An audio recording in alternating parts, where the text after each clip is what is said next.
တရားရင်နေရှိရဲ့သူနဲ့ဆုံးတွေ့ရဓမ္မရည်နဲ့လေးတင်းသေးမွေးတဲ့ညာမီကိုပြန်တတိရနေသည်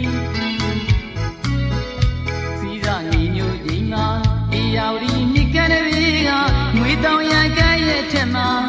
မဝေးမျိုးစွာညတလုံးကိုတူဖူးခဲ့တာလေမိမိရနေမှာပြီအခွင့်ရဲ့တာတဲ့ဒီနေ့မှာရောက်တော့လာခဲ့အောင်ကျွေညာသူရဲ့ကိုလာရဲ့ကြိုးပါလာလို့ဒီအမတရားရင်နဲ့ရှိရဲ့သူနဲ့ဆုံးတွေ့ရဓမ္မရင်နဲ့လေးတင်းနေမွေးရဲ့ညာမီကိုကြံတတိရနေသည်